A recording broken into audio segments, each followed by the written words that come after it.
Good afternoon, everybody. Phil Simons with Columbia Grain here, and your Friday afternoon weekly grain market recap.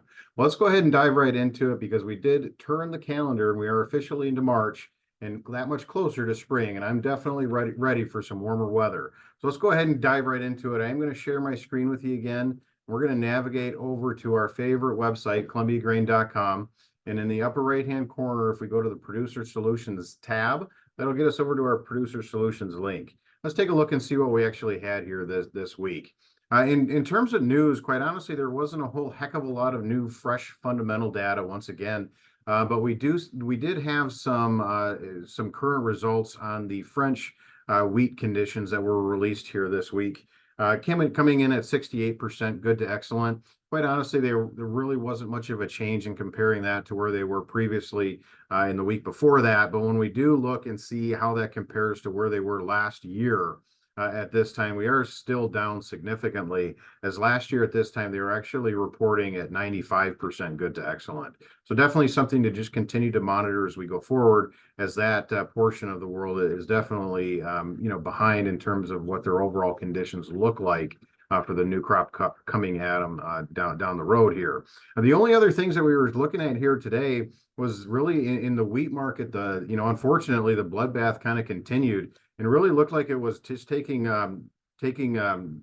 guidance from really the Matif, which is the Paris milling futures, as they continue to look for the life of contract lows, on the nearby contracts there. So that was definitely putting some downward pressure on the Chicago markets or the U.S. markets in general. The other thing that we looked at this week again was continuing downtrend in Russian values, and it just continues to undercut U.S. values, looking to get the additional business on. So again, just the end implications are we continue to see U.S. futures and cash prices, specifically for wheat, continue to look for some form of support, as we move forward here. The other thing that we're looking at right now is just we're really going to be looking at weather as we continue to go forward. It does look like the weather in the U.S. continues to look fairly wet going into next week, but we also see a significant warming trend, or at least well above normal, coming into next week as well. So definitely have some field or talk about some field work getting done here a little bit sooner than we would typically see it. Definitely going forward. Other than that, we just continue to test new lows, and we did have the weekly export sales report that came out this week. Really nothing major to report there either. When we look at corn, we actually had just over 42 million bushels sold last week for old crop, a little bit of new crop as well, just about 6.5 million bushels there. We look at soybeans, it's still coming in pretty low, but looking at the calendar and where we're at least it's printing a number, which is definitely nice to see some business continuing to stay coming to the U.S. And then when we look at the all wheat, we do see 12 million bushels sold, and then how that's broken out by class. We can see there. And then also, the other thing, when we take a look at, what the overall futures ranges were, this week, we do want to kind of look forward now to new crops. So when we're looking at corn, looking at December 24 corn, actually had a 19-cent range on the week here this past week, actually being able to hold on to a 9-cent gain week on week. And when we look at November 24 beans, actually had a 22-cent range, and we're actually able to hold on to a net gain of 7 cents there. When we look at the wheat complex, but again, the majority of the losses were actually seen today, as we continue to see, like we were talking, the Matif values come down, and same with Russian values coming down.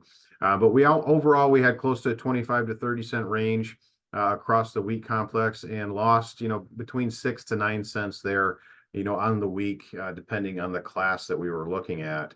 The other thing for February that comes out is the projected insurance prices.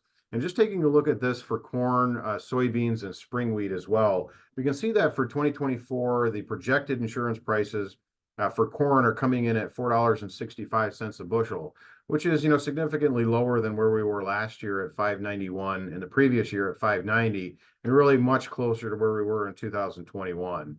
When we take a look at spring wheat, that number came in at $6.84. Again, significantly lower from where we were last year at $8.87 for spring wheat, and again closer to the levels that we had back in 2021. And finally, for the projected insurance prices, we do see that soybeans came in at $11.55 for the averaging period here this year, which again is significantly lower than where we were last year and the previous year, but again, much closer to where we were back in 2021. All this just to continue to say it's we continue to have testing contract lows for wheats in particular. So definitely be sure to get your orders out there and working for new crop as we continue to look out the curve, because we will at some point in time see some form of a knee-jerk reaction. So we do have to have those orders out there and working in order to at least have an opportunity to get some sales on the books there. And for anything, for cash contracts, basis contracts, or hedge to rise, or accumulators, just be sure to get your orders out there and working with your local buyer, merchandiser, and manager. Other than that, we're going to go ahead and wrap everything up for the week. I hope everybody has a great weekend here. And remember, when the plate of cookies goes around the table, be sure to grab a couple. Have a great weekend, everybody. We'll talk with you next week.